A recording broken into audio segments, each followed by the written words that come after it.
안녕하세요. 썰밤 애청자인 40대 주부입니다. 늘 사연을 듣기만 하다 용기를 내 이렇게 사연을 보내게 됐어요. 주거 장례까지 치렀는데 살아 돌아온 저희 남편에 대한 이야기랍니다. 마지막에 끔찍한 반전이 숨어 있으니 꼭 끝까지 들어주세요. 그럼 시작해 보겠습니다. 얘기를 어디서부터 어떻게 시작해야 할까요? 먼저 남편을 어떻게 만나게 됐는지부터 소개해야겠죠. 당시 전 20대 후반의 평범한 직장인이었는데요. 대학 졸업 후 한 중소기업에 입사해 5년 넘게 일하며 차근차근 경력을 쌓았었죠. 그리 좋은 회사라고 할 수는 없었지만 일 자체가 제 적성에 맞았기 때문에 퇴사를 생각해 본 적은 한 번도 없었어요. 사장님도 제가 열심히 하는 만큼 매년 연봉을 올려주셨기 때문에 나름 만족하며 다녔던 것 같네요. 지금은 그렇지 않지만 당시엔 여자들이 20대 초중반만 돼도 결혼해 가정을 꾸리던 시절이었거든요. 제 친구들만 해도 이미 시집가서 애까지 낳은 경우가 대부분이었어요. 그러니 주변 지인들은 하나같이 저를 노처녀 취급했고요. 부모님도 이래저래 걱정이 많으셨죠. 특히 엄마는 틈만 나면 남자 좀 만나라며 저를 닥달하셨네요. 아이, 수진아, 일도 좋지만 너도 슬슬 결혼해야지. 주변에 괜찮은 사람 없어? 아이, 엄마도 참, 또 그 소리야?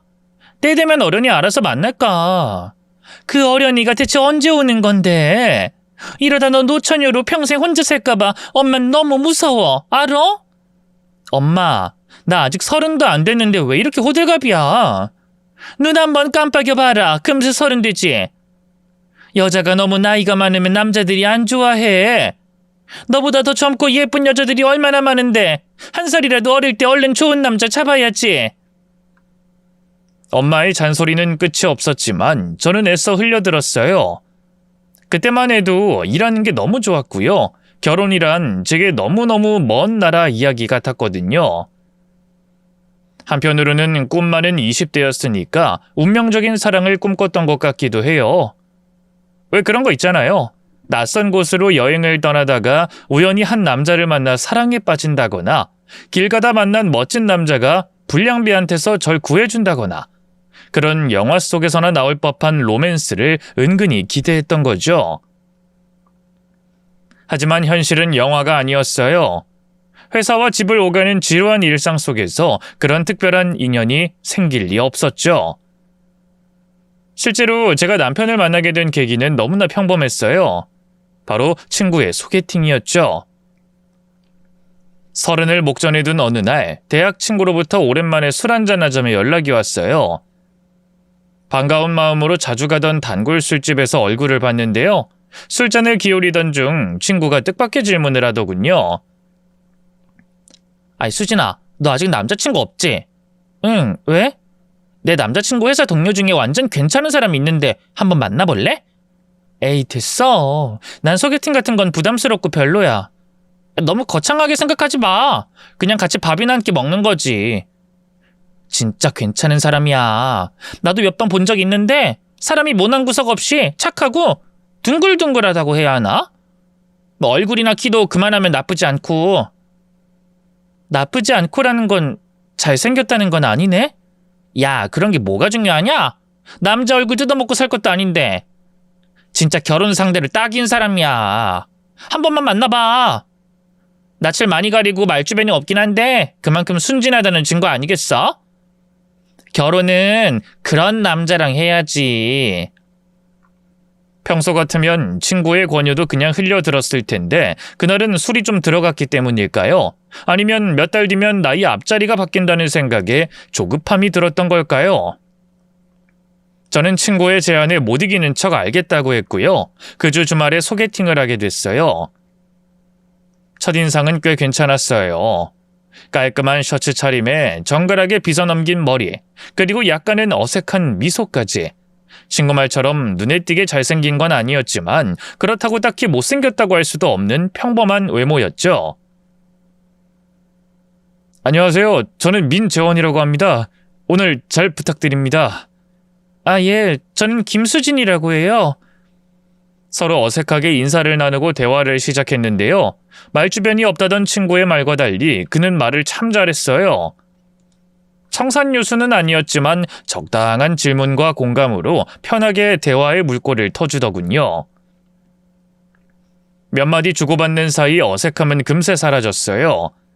그 사람과 저는 생각보다 공통점도 많았고요. 관심사도 비슷했거든요. 그 사람은 특별히 튀는 구석은 없었지만 뭐랄까요? 그런 평범함이 오히려 안정감을 주는 사람이었어요. 저기 수진 씨, 오늘 정말 즐거웠습니다. 제가 숫기가 없어서 여자 앞에선 많이 긴장해 말도 잘 못하는데 이상하게 수진 씨는 참 편하게 느껴지네요. 수진 씨만 괜찮다면 다음 주에 또 만나고 싶은데 어떠세요? 네, 저도 좋아요. 영화라도 보러 갈까요? 그날 이후 저희는 몇 차례 더 만남을 가졌고요. 자연스럽게 연인 사이로 발전했어요. 아무래도 둘 다 나이가 있던 만큼 결혼도 생각할 수밖에 없었는데요. 사귄 지 1년이 좀 넘었을 무렵 남자친구가 먼저 이 얘기를 꺼내더군요. 수진아, 우리 슬슬 결혼하면 어떨까 싶은데 넌 어때? 참 멋없는 청혼 멘트였지만 저는 선선히 고개를 끄덕였어요. 남자친구와 함께라면 적어도 불행하게 살 것 같진 않았거든요. 남자친구는 모든 게 딱 평균치인 보통 사람이었고 저 또한 평범한 보통 여자였으니 저희 둘이라면 그럭저럭 잘 살 거라고 생각했어요. 너무 삭막하고 현실적인가요? 하지만 불같은 사랑으로 결혼하는 사람보단 저희 같은 사람이 더 많지 않을까 싶네요. 어쨌든 그렇게 남자친구와 결혼을 약속하고 본격적으로 서로의 집에 인사를 드리러 갔는데요. 그 과정에서 저는 깜짝 놀라고 말았어요. 남자친구도 저처럼 평범한 서민 가정에서 태어났을 거라고 생각했는데 웬걸? 알고 보니 남자친구 아버지가 꽤나 큰 사업체를 운영하고 계시더라고요. 서울 부촌에 있는 고급 레스토랑에서 처음 만난 남자친구의 부모님은 딱 봐도 평범한 분들이 아니셨어요. 어머님은 고가의 명품 옷에 전문가가 세팅한 것 같은 헤어스타일이 딱 봐도 귀티가 났고요. 아버님 역시 값비싼 정장을 입고 묵직한 존재감을 풍기셨죠. 수진이라고 했나요? 우리 재원이한테 그동안 얘기 많이 들었어요. 아, 예, 어머님. 진작에 인사드렸어야 했는데 죄송합니다. 죄송할 게 뭐가 있어요. 말씀 낮추세요, 어머님. 말씨마저 우아한 남자친구의 어머니 앞에서 한없이 작아져 있을 때였어요. 남자친구 아버지가 갑자기 묻더군요. 그래, 수진이야. 아버님은 무슨 일 하시나? 아, 예, 청갑하는 일을 하시는데. 오, 도매업을 하시나? 아님 유통 쪽? 아니요, 그렇게 거창한 게 아니라 그냥 시장에서 작게 과일 가게 하세요. 그럼 안 되는데 일순 아버지가 하는 일이 부끄럽게 느껴졌어요. 남자친구 아버지의 표정도 언뜻 어두워진 것 같고 말이죠. 뭐 제 자격지심일 수도 있겠지만요. 어쨌든 그날 남자친구 부모님과 헤어진 뒤 바로 남자친구에게 따져 물었어요. 왜 진작에 말 안 해줬냐고 말이죠. 남자친구는 당황하더군요. 아니, 내가 뭐 집이 찢어지게 가난한 걸 숨긴 것도 아니잖아. 애초에 숨긴 것도 아니야. 그냥 말을 안 한 것뿐이지. 그러니까 왜 말을 안 했냐고. 아까 내가 자기 부모님 뵙고 얼마나 당황했는지 알아? 괜히 기죽고 위축되고. 그렇게 뭐가 있어. 아버지가 부자지 내가 부자인 게 아닌데. 너나 나나 비슷한 학력에 비슷한 연봉 받으며 일하는 평범한 회사원이고 모아둔 돈도 거기서 거기잖아. 참나, 아버지가 부자지 내가 부자인 게 아니라니. 그런 말은 애초에 드라마나 영화 속 재벌 2세들이 할 수 있는 말이라고. 재벌 2세라니. 우리 집 그 정도는 아니야. 그리고 우리 집이 잘 산다고 내가 뭐 다른 사람 돼? 수진이 너만큼은 그냥 있는 그대로 날 봐줬으면 좋겠어. 알고 보니 남자친구는 이상한 콤플렉스가 있었어요. 학창시절부터 집안 배경만 보고 접근하거나 이용하는 사람들이 많아서 그거에 스트레스를 많이 받았다고 하더라고요. 그래서 절 만날 때도 일부러 아버지 하는 일이나 가정 형편에 대해선 일절 말하지 않은 거였죠. 뭐 서운하긴 했지만 한편으론 이해가 되기도 하더군요. 뭐 사실 제 입장에선 시댁이 부자라고 하면 좋으면 좋았지 나쁜 건 아니잖아요. 남자친구를 소개해준 친구도 뭐가 문제냐면서 얼른 결혼하라고 부추기더군요. 재현 오빠네 집이 그렇게 잘 살면 좋은 거지 뭐. 재현 오빠만한 사람은 없다 진짜. 무슨 일이 있어도 꽉 잡아. 내가 꽉 잡는다고 하면 뭐 잡혀진대? 그쪽 집에서 내가 마음이 차겠냐고. 뭐 하나 특출난 게 없는데.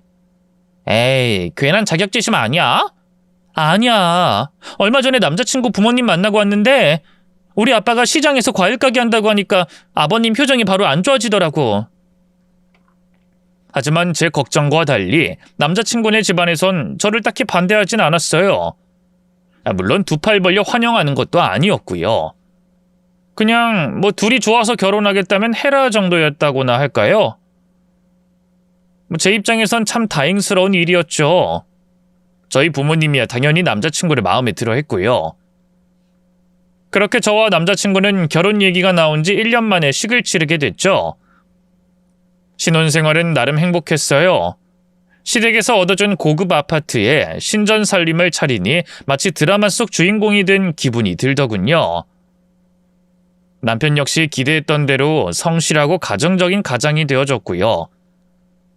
그런데 결혼 후에야 알게 된 사실이지만 남편이 시어머니를 좀 지나치게 어려워하더라고요. 보통 자식들은 아버지보단 어머니와 사이가 더 좋잖아요. 근데 남편은 그렇지도 않았어요. 오히려 시아버지를 더 편하게 대하고요. 시어머니는 뭐라고 해야 할까요? 마치 직장 상사 대하듯 지나치게 긴장하고 조심스러워 하더군요. 결혼하고 처음으로 시부모님을 저희 집에 초대했을 때였어요. 어머님, 아버님이 오시기 하루 전부터 남편은 과도하게 집안 청소에 집착하기 시작했죠. 여보, 저기 창문 틀에 먼지 보이지? 저거 잘 닦아야 해. 걸레 어딨어? 잘 안 보이는데 저 정도는 괜찮지 않아? 안 괜찮아. 엄마는 그런 것도 다 보신다고. 걸레 어딨냐니까? 남편은 평소엔 크게 신경 쓰지 않던 작은 부분까지 완벽하게 청소하려 했어요. 심지어 장식장 안에 있는 유리장까지 꺼내 닦으려 하더군요. 여보, 이건 너무 과한 거 아니야?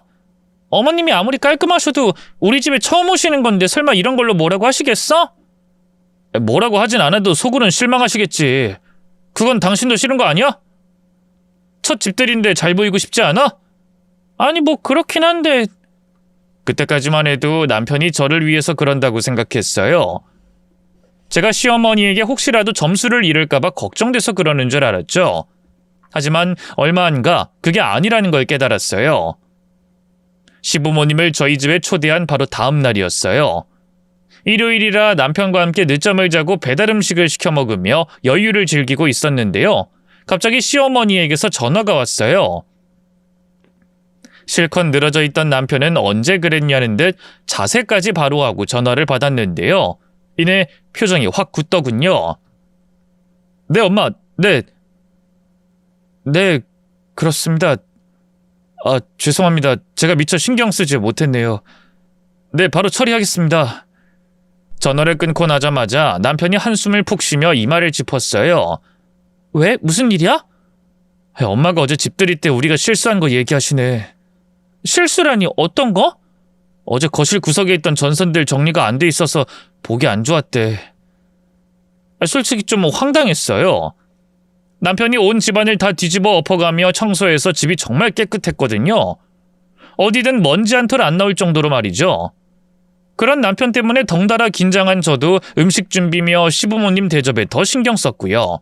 그런데 고작 전선 정리가 안 돼 있는 걸로 뭐라고 하시다니 어이가 없었네요. 그게 뭐? 집들이 분위기도 좋았고 어머님 아버님 두 분 다 음식도 잘 드셨잖아. 전선 몇 개 늘어져 있는 게 그렇게 큰 문제야? 여보, 엄만 그런 작은 부분도 항상 짚고 넘어가시는 분이야. 당신도 앞으로 우리 엄마 대할 일이 많을 테니까 알아둬. 전선은 그냥 내가 정리할게. 남편은 말하면서도 얼굴이 잔뜩 굳어 있었어요. 마치 인생 최대의 잘못이라도 저지른 사람처럼 말이죠. 그때부터 뭔가 이상하다는 생각을 하기 시작했는데요. 얼마 뒤에 시댁에서 시부모님과 함께 밥을 먹을 때 벌어진 일이었어요. 식사를 하던 중 시어머니가 갑자기 남편을 쏘아보며 말했죠. 재원아, 너 아직도 밥 먹을 때 국물 소리 내며 먹니? 몇 번이나 말했어? 네가 그럼 사람들이 불쾌감을 느낀다니까. 죄송합니다 엄마, 주의할게요. 시어머니의 말투가 너무 날카로웠기 때문일까요? 남편은 눈에 띄게 기가 죽은 채로 고개를 숙였어요. 그 모습에 마음이 좋지 않아 옹호하듯 말했죠. 어머님, 이 사람 국물 소리 내는 거 저는 거의 못 느꼈는데요. 요즘 누가 그런 걸 신경 써요. 새아가 넌 가만히 있거라. 식사 예절을 제대로 못 갖추는 건 결국 부모 욕먹이는 짓이거든. 내가 욕먹기 싫어서 내 아들 가르치겠다는데 네가 끼어들 일이 아니지 않니?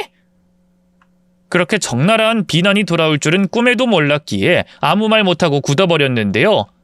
그때까지 잠자코 있던 남편이 입을 열었어요. 엄마 말이 맞아. 내가 잘못해서 혼나는 거니까 당신은 끼어들지 마라. 그리고 엄마 얘기하는데 대거리하지 말고. 얼른 잘못했다 사과드려. 저는 나름 자기를 편들어주려고 한 건데 제 마음도 몰라준 채 시어머니 역성을 드는 남편에게 너무 서운했어요. 하지만 저는 일을 크게 벌이기 싫어 시어머니에게 말했죠. 죄송합니다 어머님. 제가 생각이 짧았어요. 노여움 푸세요. 제 사과에도 시어머니는 냉랭한 표정을 풀지 않았어요. 그날의 식사 자리는 완전히 엉망이 되고 말았죠. 집으로 돌아오는 길에 남편에게 대놓고 물어봤어요. 당신 말이야, 어머님을 왜 이렇게 어려워해? 갑자기 그게 무슨 말이야? 아니 지난번에 집들이 때도 그렇고 오늘도 그래. 어머님 앞에서 꼼짝을 못하잖아. 고양이 앞에 쥐처럼. 무슨 또 그렇게 오바를 해. 오바가 아니야. 진짜 그렇다니까. 그리고 아까 난 나름 당신 편 들어준 건데 그것도 싹 무시하고 말이야. 내가 언제 무시를 했다 그래. 엄마가 뭐 틀린 말 한 것도 아니고 부모로서 자식인 내 잘못된 습관을 바로잡아 주려고 하신 거잖아. 그래서 수용한 것뿐인데 그게 뭐 그렇게 이상한 일이야? 남편이 그렇게 말하니 저도 더 할 말은 없었는데요. 이후로도 비슷한 상황은 계속 반복됐어요. 또 한 번은 한밤중에 갑자기 시어머니한테 전화가 온 적이 있었는데요. 평소처럼 바른 자세로 네네 하며 대꾸하던 남편이 수화기를 내려놓자마자 갑자기 옷을 갈아입더군요. 뭐야? 당신 갑자기 어딜 가게? 이 밤중에. 나 잠깐 집에 좀 다녀올게. 아버지 출장 가셔서 지금 집에 엄마 혼자 계신데 갑자기 거실 전등이 나갔다네. 그냥 내일 퇴근하고 가면 안 돼? 아니면 자고 출근 전에 일찍 다녀오거나. 어차피 어머님도 곧 주무실 텐데. 거실 전등 나간 게 뭐 그리 위급한 상황이라고. 안 돼. 엄마가 지금 오라고 하셨으니까 가야 해. 도저히 이해할 수가 없었어요. 당시 자정이 다 돼가는 상황이었고 남편도 저도 이미 잘 준비를 마치고 침대에 누우려던 차였거든요. 어디 아프신 것도 아니고 집에 도둑이 든 것도 아닌데 고작 전등 하나 갈자고 그 상황에 나가는 게 말이 되나요? 다시 어머님한테 전화해서 내일 가겠다고 해. 얘기 못하겠으면 내가 할 테니까. 여보, 내가 가겠다잖아. 그게 더 마음 편해서 그래. 제 말을 끊고 남편이 단호하게 얘기했어요. 그리고 제가 말릴 새도 없이 안방문을 열고 나가버렸죠. 저는 남편이 돌아올 때까지 한숨도 잘 수 없었네요. 그쯤 되니 남편과 시어머니 사이가 정상적인 모자 관계가 아니라는 생각까지 들더라고요. 물론 제가 과민 반응한 걸 수도 있겠지만 시어머니가 남편의 약점 같은 걸 쥐고 지나친 효도를 강요하는 건 아닐까. 영화 올가미처럼 나랑 남편 사이를 이간질시키는 걸까. 별의별 생각을 다 했네요. 혼자 끙끙거리다 결국 며칠 뒤 남편을 붙잡고 물어봤어요. 여보, 당신 도대체 왜 어머님 말씀엔 절대 복종하는 거야? 절대 복종이라니. 아들이 엄마 말 잘 듣는 게 그렇게 큰 문제야? 단순히 말 잘 듣는 아들 그 이상이니까 그렇지. 당신 아버님한테는 안 그러면서 어머님한테는 좀 이상해. 직장 상사 대하듯 너무 깍듯하게 모신다고. 제 지적에 일순 남편의 표정이 굳었어요. 한참 침묵하는 남편에게 안 되겠다 싶어 짐짓 엄포를 놨죠. 이번에도 어물쩡 그냥 넘어갈 생각하지 말고 내가 납득할 수 있게 제대로 설명해줘. 안 그럼 나 당신하고 이혼도 진지하게 고려해볼 거니까. 이혼할 수도 있다는 협박이 먹힌 걸까요? 남편이 긴 한숨 끝에 마침내 입을 열었어요. 사실 우리 엄마 날 낳아준 친어머니가 아니야. 친어머니는 어릴 때 나 낳고 얼마 안 돼 돌아가셨고 내가 7살 때 아버지가 재혼하셨거든. 뭐? 그럼 어머님이 새엄마라는 거야? 계모? 응. 아무래도 어릴 때 일찍 친어머니가 돌아가셔서 그런가 처음 우리 집에 엄마가 왔을 때 너무 기뻤던 기억이 나. 어떻게든 인정받고 싶고 칭찬받고 싶고 좋은 아들이 되고 싶었지. 그러면서도 어쨌든 날 낳아준 친엄마는 아니니까 어렵고 불편한 부분이 있고 그래서 이런 관계가 된 것 같아. 지금까지 그렇게 이상하다고 생각 못했는데 당신 말 듣고 보니 또 여러 가지로 생각이 많아지네. 생각지도 못한 이유에 얼마나 놀랐는지 몰라요. 제가 충격으로 말이 없자 남편이 다시 입을 열었어요. 그동안 말 못해서 미안해, 여보. 엄마도 아버지도 결혼 전에 굳이 책 잡힐 일 얘기할 필요 없다고 그러셔서 그래도 당신한테만큼은 미리 얘기했어야 하는데 미안해. 아니야, 지금이라도 말해줘서 고마워. 물론 지금까지 그 사실을 감춘 남편이 괘씸하기도 했는데요. 그건 아주 잠깐이었고 이내 남편이 못 견디게 가엾게 느껴졌어요. 제가 보지 못한 남편의 어린 시절을 상상해보니 마음이 너무 아프더군요. 시어머니를 대하는 남편의 행동도 다시 보였어요. 그깟 전선 하나, 국물 한 모금에도 시어머니의 눈치를 보던 게 어린 시절부터 이어져 온 사랑받기 위한 발버둥이란 걸 깨닫고 나니 눈물까지 나오더라고요. 사랑하는 남자에게 그런 아픈 과거가 있다면 누구나 다 그렇지 않겠어요? 시어머니를 대신해 남편을 더 많이 사랑하고 더 많이 품어주자 결심했어요. 그게 진정한 부부 사이일 거라 믿어 의심치 않았죠. 하지만 그렇게 아내로서 남편을 지키고자 했던 제 마음은 뜻밖의 비극 앞에서 무력해졌습니다. 그로부터 몇 달 뒤 시아버지가 갑작스러운 교통사고로 숨을 거두셨거든요. 퇴근길에 과속하던 대형 트럭과 부딪히면서 그 자리에서 눈을 감으셨죠. 저도 저지만 무엇보다 남편의 충격이 컸어요. 알게 모르게 시아버지를 의지하고 존경하던 남편이었으니까요. 아버지, 이렇게 가시면 어떡해요? 남편은 장례식장에서 내내 흐느꼈어요. 끝없이 시아버지를 부르짖으며 마치 어린아이처럼 오열하더군요. 저는 그런 남편의 곁을 지키며 아무 말도 할 수 없었죠. 거대한 슬픔 앞에선 그 어떤 위로도 소용이 없더라고요. 그래도 시간이 약이라고 남편이 잘 이겨낼 거라 믿었어요. 제가 아는 남편은 강한 사람이었으니까요. 하지만 장례식 이후로도 남편은 한동안 슬픔에서 헤어나오지 못했어요. 회사도 안 가고 밥도 잘 안 먹고 내내 침대에 누워있기만 했죠. 여보, 오늘은 출근해야지. 이미 회사 연차도 다 끌어다 썼잖아. 이러다 당신 정말 잘릴 수도 있어. 응? 아버님 가시고 힘든 건 아는데 그래도 산 사람은 살아야지. 옆에서 아무리 남편에게 말을 걸어도 돌아오는 대답은 없었어요. 결국 남편은 회사에서 그대로 사직당했고요. 저는 남편이 스스로 회복하길 기다릴 수밖에 없었어요. 그나마 다행인 건 집에서만 있던 남편이 점차 밖으로 나가기 시작했다는 거였죠. 처음엔 혼자 산책을 다니는 줄 알았는데 점점 외출 시간이 길어지더군요. 늦은 밤까지 들어오지 않는 날도 많았고요. 여보, 대체 어디 갔다 오는 거야? 요즘 너무 늦게 들어오잖아. 그냥 여기저기 돌아다녔어. 별거 안 했으니까 신경 쓰지 마. 하지만 시간이 흐를수록 남편의 태도는 점점 더 수상해졌어요. 분명 시아버지를 떠나보낸 슬픔에서 어느 정도 벗어난 것처럼 보이긴 했는데 동시에 어딘가 불안해 보였거든요. 무언가에 쫓기는 사람처럼 신경이 날카로웠고 집에서도 마음을 놓지 못하는 듯했죠. 뿐만 아니라 그렇게 꼼짝 못하던 시어머니의 연락도 무시로 일관하더라고요. 이 사람이 갑자기 왜 이러나 너무 걱정이 됐죠. 그러던 어느 날이었어요. 그날도 남편은 새벽같이 집을 나간 뒤 저녁 늦게까지 연락이 되지 않았는데요.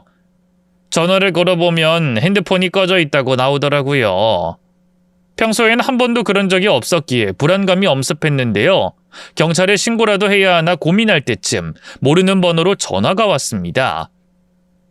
병원이라고 하더군요. 민지연 씨 아내분 되십니까? 네, 맞는데요.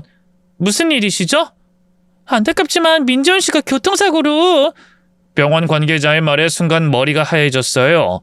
그 길로 집 밖을 뛰쳐나가 병원으로 달려갔죠. 제발 뭔가 착오가 있는 거길 빌었어요. 남편이 제 곁을 떠난다는 걸 상상조차 할 수 없었거든요. 하지만 병원으로 달려갔을 때 저를 기다리고 있던 건 잔인한 현실뿐이었어요. 남편은 이미 숨을 거둔 상태였는데요. 사고 현장에서 화재가 나는 바람에 시신 훼손이 심각해 육안으로는 남편의 얼굴조차 제대로 볼 수가 없었죠. 이 사람이 저희 남편이라고요? 네, 그 현장에서 발견된 소지품과 신분증을 통해 민재원 씨라는 걸 특정했습니다. 말도 안 돼요. 이 사람이 우리 남편일 리가 없어요. 뭔가 잘못된 게 분명해요. 우리 그인 지금 어디에 있는 거죠? 병원 관계자가 타다 남은 남편의 옷가지나 소지품을 보여줬지만 저는 계속 고개를 가로젓기만 했어요. 남편의 죽음을 인정하고 싶지 않았거든요. 그러자 병원 관계자가 긴 한숨을 내쉬더군요. 심정은 이해합니다만 이럴수록 떠난 분만 힘들어질 뿐입니다. 따로 DNA와 치아 검사도 할 테니 그때까진 장례 치르지 말고 기다려주세요. 그 마지막 법의학적 검증 단계에 희망을 걸었는데요. 절망적이게도 검사 결과 남편이 맞다고 하더군요. 시어머니와 둘이 끌어안고 얼마나 울었나 모르겠어요. 시아버지가 돌아가신 지 얼마나 됐다고 이번엔 남편까지. 두 여자만 남겨놓고 떠나버린 부자가 그렇게 원망스러울 수 없었네요. 시아버지가 남편을 데리고 간 건 아닐까 하는 몹쓸 생각까지 들었죠. 무슨 정신으로 장례식을 치렀는지도 모르겠어요. 시아버지 장례식에선 그나마 제가 제일 멀쩡해서 여러 일을 도맡아 했는데 남편 장례식에선 그저 하염없이 울기만 했죠. 뭐 어찌저찌 발인까지 마치고 집으로 돌아온 저는 또 한 번 무너져 내렸어요. 집엔 아직도 남편의 물건과 채취가 가득한데 함께 지냈던 추억들이 가득한데 이 공간에 다시 남편이 올 일이 없다고 생각하니 미칠 것 같더군요. 이대로는 정말 저도 남편을 따라가게 될 것 같아 울면서 수면제를 삼켰어요. 그리고 이불을 뒤집어 쓰고 오지 않는 잠을 억지로 청했죠. 다시 눈을 떴을 땐 한밤중이었어요. 어두운 거실에서 넋을 놓고 앉아있는데 문 밖에서 인기척이 들리더군요. 처음엔 옆집 사람인 줄 알았는데요. 글쎄 잠시 후 현관문이 열리며 누군가 안으로 들어오는 게 아니겠어요? 누구세요? 저 지금 핸드폰 들고 있어요. 바로 경찰에 신고할 거니까 오지 마세요. 겁에 질린 저는 바들바들 떨며 정체모를 침입자를 향해 소리쳤어요. 그런데 믿을 수 없는 대답이 날아오더군요. 여보, 나야. 나. 놀라지 마. 그 순간 온몸에 소름이 돋았어요. 불빛 아래 모습을 드러낸 건 분명 죽은 줄로만 알았던 남편이었으니까요. 저는 경악하며 뒷걸음질 쳤습니다. 이게 대체 어떻게 된 거야? 당신 귀신이야? 아니면 뭐야? 그러자 남편이 다급히 입에 손가락을 가져다 대며 말했어요. 쉿! 제발 조용히 해. 나 맞아. 여보, 귀신도 아니고 살아있어. 엄마 때문에 죽은 척한 거야. 그 말에 뒤통수를 한 대 얻어맞은 듯 정신이 멍해졌어요. 제가 지금 꿈을 꾸나 싶었죠.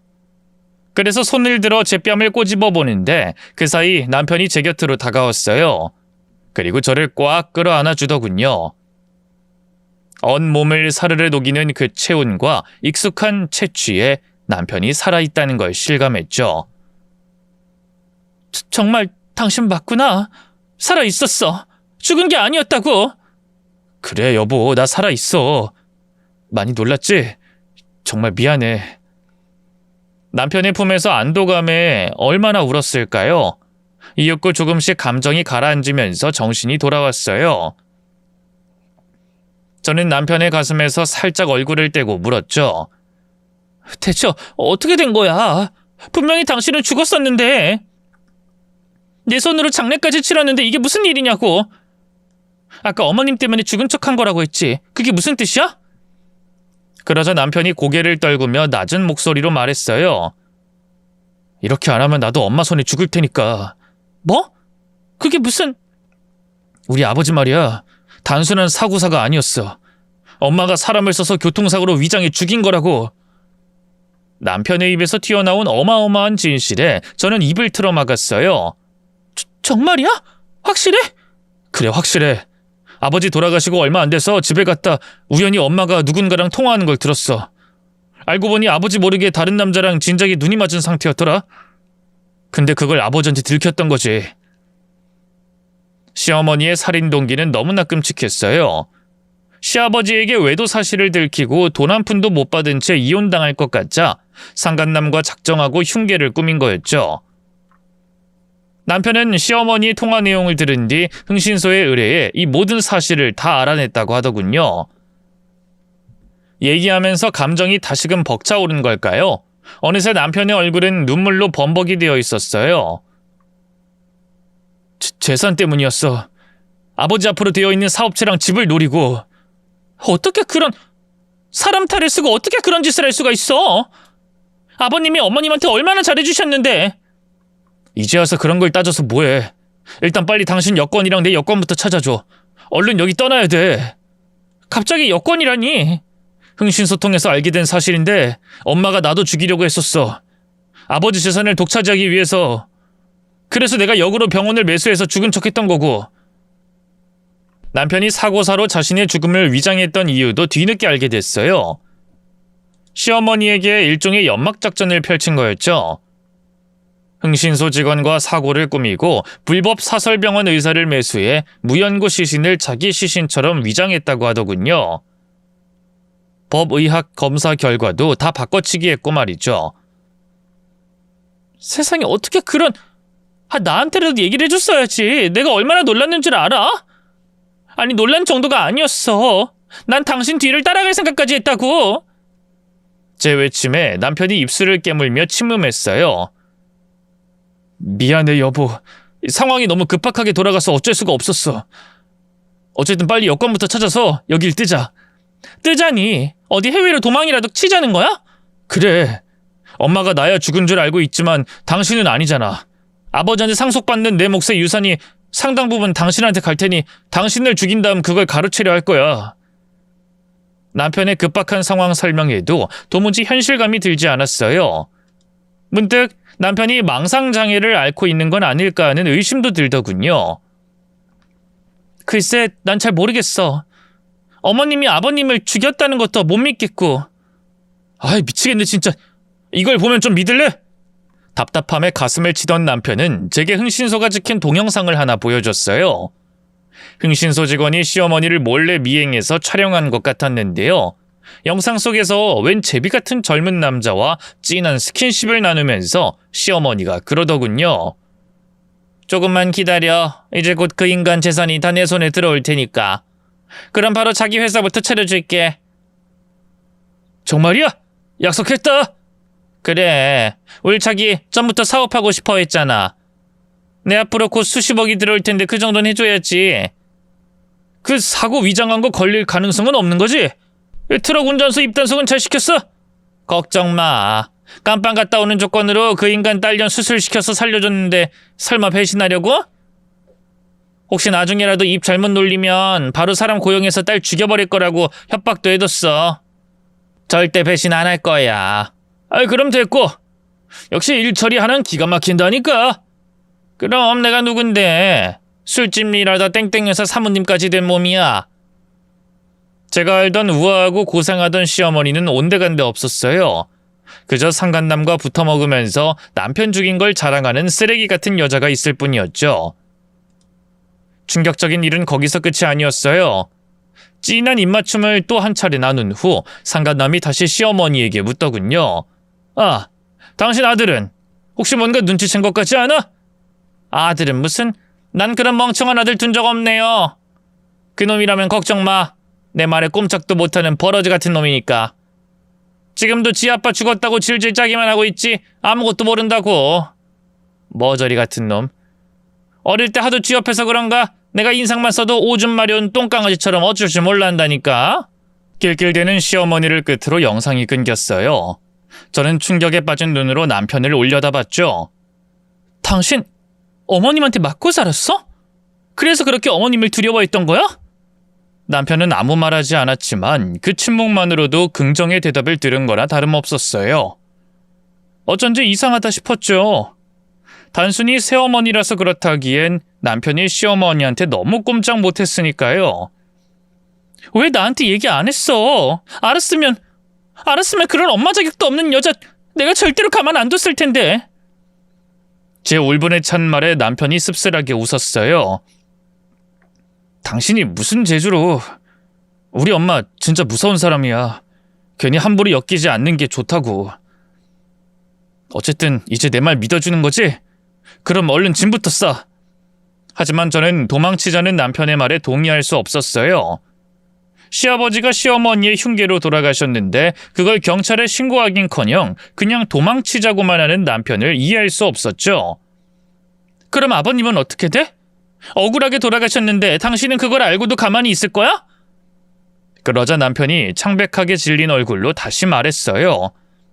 여보, 난 그 여자한테 너무 많이 당했어. 어릴 때부터 걸핏하면 맞고 굶고. 그 여자가 얼마나 지독한 여잔 줄 알아? 아버지한테 나 때리는 거 안 걸리려고 바늘로 온몸을 찌르고 꼬집었어. 내가 아버지한테 한마디라도 자기에 대해 나쁘게 말하면 엉엉 울면서 날 역으로 몰아갔다고. 그 여잔 사람이 아니야. 괴물이라고. 도망쳐야만 살아남을 수 있어. 남편은 시어머니에 대해선 정상적인 사고를 할 수 없는 상태였어요. 당연했죠. 아주 어릴 때부터 오랜 시간 학대를 당해왔으니까요. 정서적으로 육체적으로 가해져온 폭력 때문에 남편은 시어머니에게 대항하는 걸 불가능하다고 여기고 있었어요. 오죽하면 죽은 척 위장해 시어머니에게서 벗어나려고 했겠어요? 그런 남편을 보며 너무 가슴이 아팠지만 저는 단호하게 입을 열었어요. 여보, 당신이 아무리 두렵고 힘들어도 그래도 아버님 억울함은 풀어드려야지. 도망치는 건 해결책이 아니야. 방법을 찾아보자. 방법이라니 무슨 방법? 일단 경찰에 신고부터 해야지. 그건 불가능해. 애초에 증거도 없잖아. 잡아떼면 끝이라고. 증거가 왜 없어? 이렇게 흥신소에서 찍어준 영상이 있는데.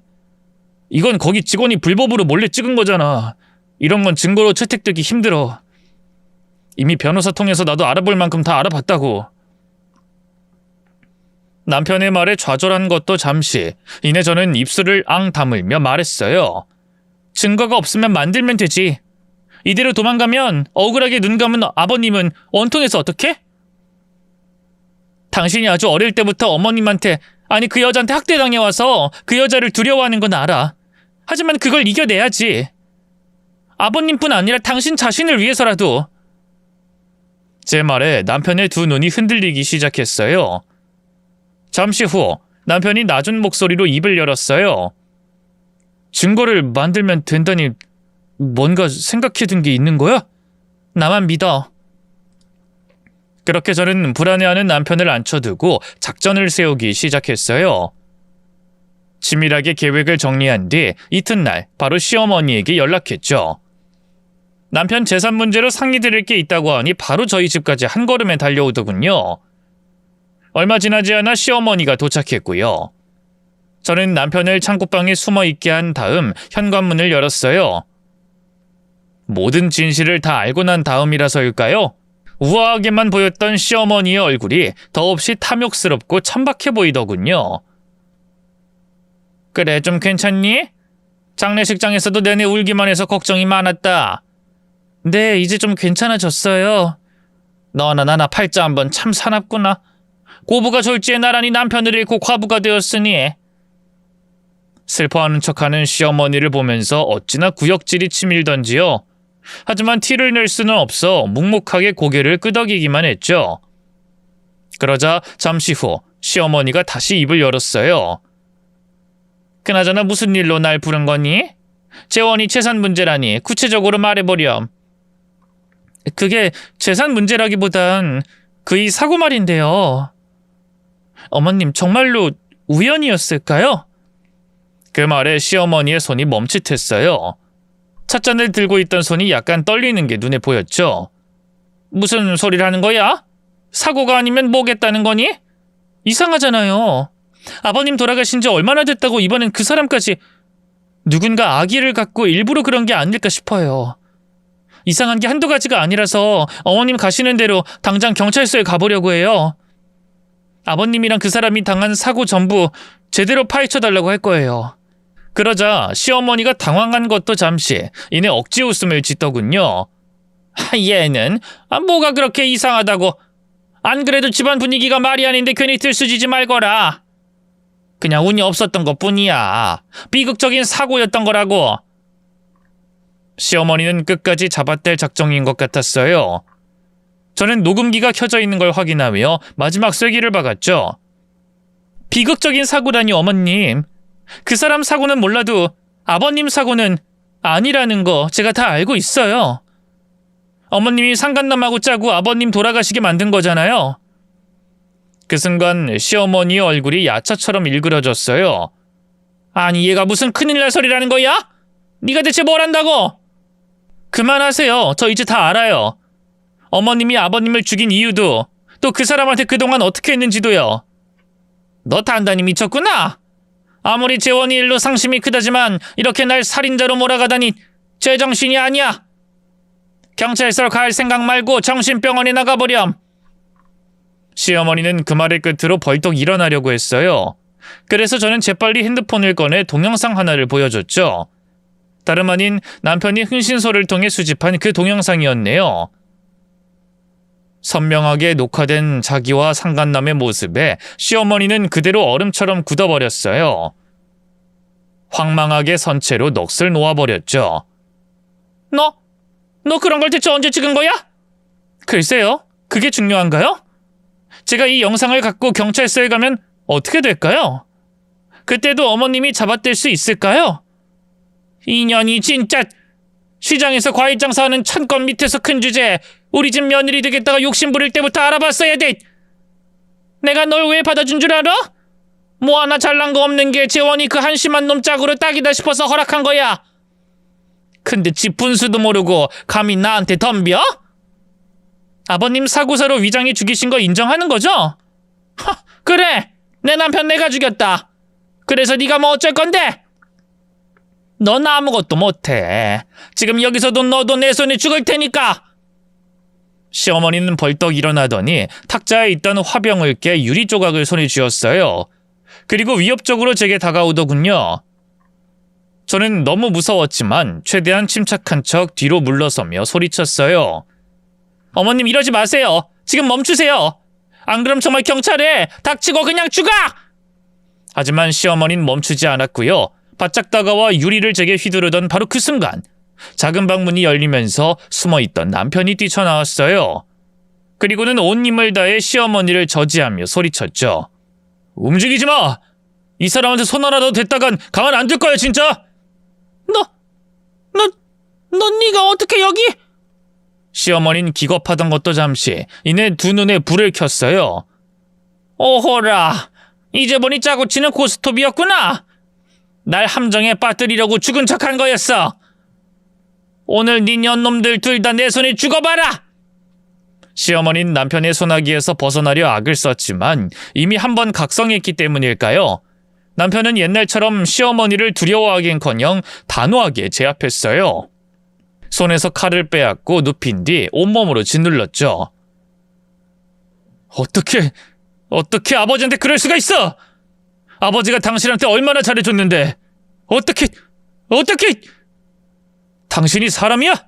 그러고도 사람이냐고! 남편은 거의 절규하듯 외쳤어요. 그러나 시어머니는 반성하긴커녕 입가에 조소를 머금더군요. 잘해줘? 그 인간이? 네가 몰라서 그래. 네 아버지야말로 집안의 독재자나 다름없었어. 나를 매일같이 무시하고 기계 부리듯 대했지. 그러니 내 마음이 떠난 건데 실컷 날 부려먹어 놓고 푼돈이나 쥐어주면서 이혼하려고 해? 남편은 그런 시어머니의 말을 듣고 더욱 분노했어요. 그래서 죽였다고? 정당화하려고 하지 마. 당신은 살인자일 뿐이니까! 남편은 분노를 참지 못하고 시어머니를 마구 때리기 시작했어요. 말릴까 했지만 남편의 가슴속에 그동안 쌓여있던 울분과 서러움이 얼마나 클지 차마 헤아릴 수가 없어 그냥 내버려뒀네요. 어느 순간부터 시어머니는 살려달라며 애원하기 시작했어요. 재원아, 내가 잘못했다. 제발 이 애미 좀 살려주렴. 이러다 정말 죽겠다. 어? 닥쳐요! 어디 우리 아버지를 죽여놓고 뻔뻔하게 살려달라는 말이 나와? 일부러 그런 게 아니야. 네 애비가 알게 모르게 날 정말 힘들게 했었다고. 내가 오죽하면 그랬겠니? 재원이 너 옛날부터 엄마 말이라면 다 믿어줬잖니. 착한 아들이었잖아. 착한 아들? 난 그냥 당신한테 학대당하던 가엾은 어린 아이였을 뿐이야. 남편이 이새를 악물며 일갈하는 사이 남편이 미리 신고해둔 경찰들이 집으로 들이닥쳤어요. 시어머니는 경찰들을 보자마자 화들짝 놀라며 외쳤죠. 이게 뭐야? 언제 경찰을 부른 거니? 이 배신자! 내가 그동안 널 어떻게 키웠는데! 이건 너 오라고! 웃기고 있네. 당신이 언제 날 키웠는데? 날 키운 건 우리 아버지였어. 그런 아버지를 죽였으니 그 죄값 달게 받아! 어떻게든 도망가려 버둥거리는 시어머니를 남편이 제압했어요. 그리고 경찰들에게 인계했죠. 그렇게 시어머니는 손목에 수갑이 채워진 채 끌려나갔네요. 이후 시어머니는 바로 재판에 넘겨졌고요. 법정에서 그동안 저지른 죄들이 낱낱이 밝혀졌어요. 남편은 법정에서 떨리는 목소리로 시어머니의 학대와 아버지의 억울한 죽음을 증언했고요. 저 역시 녹음해둔 파일을 증거로 제출했죠. 제가 직접 시어머니와 대화를 나누며 녹음한 것이기 때문에 위법 사항 없이 결정적인 증거로 바로 채택이 됐네요. 지리한 법적 다툼 끝에 결국 시어머니는 무기징역을 선고받았고요. 그 상간남과 트럭 기사 역시 공모죄로 함께 처벌받았습니다. 뒤늦게 시아버지의 억울한 죽음을 풀 수 있게 된 거였죠. 모든 사건이 일단락된 뒤 남편과 서로 부둥켜 안고 얼마나 울었는지 모르겠어요. 혼자가 아닌 둘이라 얼마나 다행이던지요. 이후 남편은 자신의 과거를 마주하고 치유하기 위해 노력했고요. 저는 그런 남편을 곁에서 묵묵히 지켜줬습니다. 남편과 저는 시어머니에 대한 연을 완전히 끊어냈어요. 시어머니는 아직까지 옥살이 중인데요. 설사 출소하거나 돌아가신다고 해도 그 어떤 것도 하지 않을 생각입니다. 장례식도 치러드리지 않을 거예요. 이걸 비난하지는 않으셨으면 좋겠어요. 어디까지나 시어머니는 가해자고 남편은 피해자니까요. 어릴 때 받은 가정폭력의 상흔은 죽을 때까지 없어지지 않거든요. 그렇다고 해서 남편이 현재 불행한 건 아닙니다. 남편은 시어머니와 연을 끊은 뒤로 눈에 띄게 밝아졌고요. 일이나 취미생활도 전보다 훨씬 더 열심히 하고 있어요. 인생을 관조하던 것에서 벗어나 즐기기 시작했다고나 할까요? 또 저나 아이들에게 여전히 좋은 남편이자 좋은 아빠기도 하죠. 이렇게 글로 지난 과거를 옮겨 적고 보니 남편에 대한 감정이 새삼 더 애틋해지네요.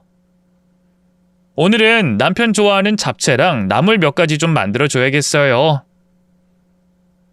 긴 얘기 들어주셔서 고맙습니다.